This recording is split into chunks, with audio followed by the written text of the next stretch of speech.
Mala Mahanadu of India ముఖ్య నాయకుల సమావేశం మేడ్చల్ మల్కాజ్గిరి జిల్లా నేరేడుమెట్టు డాక్టర్ బిఆర్ అంబేద్కర్ భవనంలో జిల్లా అధ్యక్షులు బిల్ల నరహరి అధ్యక్షతన జరిగింది।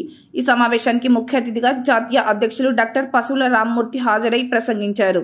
ఆంధ్రప్రదేశ్లో ముఖ్యమంత్రి నారా చంద్రబాబు నాయుడు ఎస్సీ వర్గీకరణ చేస్తానని చెప్పడం భావ్యం కాదని అన్నారు। మాలలపై కక్ష సాధింపు ధోరణి వీడాలని హెచ్చరించారు। ఎస్సీ వర్గీకరణ జోలికొస్తే చంద్రబాబు నాయుడుకు తెలుగుదేశం పార్టీకి తెలంగాణలో పట్టిన గతే పడుతుందని అన్నారు।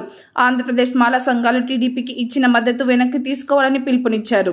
లేకుంటే తెలుగుదేశం పార్టీలో జాయిన్ అయిన సంఘాల పేరు చెప్పుకోవద్దని అన్నారు। త్వరలో ఆంధ్రప్రదేశ్లో నిర్మాణం చేసి బాల్యమైన ఉద్యమాన్ని నిర్మిస్తామని తెలిపారు।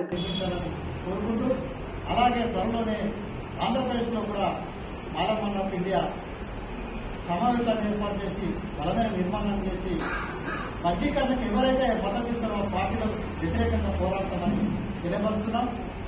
అలాగే తెలంగాణలో ఈరోజు రాష్ట్ర ప్రధాన కార్యదర్శిగా కొప్పుల ఆశుతోష్ గారిని నియమించడం జరిగింది। ఈ పరిస్థితిలో ఉద్యమాన్ని ఇంకా ముందుకు తీసుకెళ్లే క్రమంలో బలమైన నిర్మాణాలు చేసినప్పుడే సంఘం బలోపేతమవుతుంది। మనం పోరాటాలకు అర్థం తెలియపరుస్తూ జై భీమ్, జై భీమ్, జై భీమ్, జై భీమ్।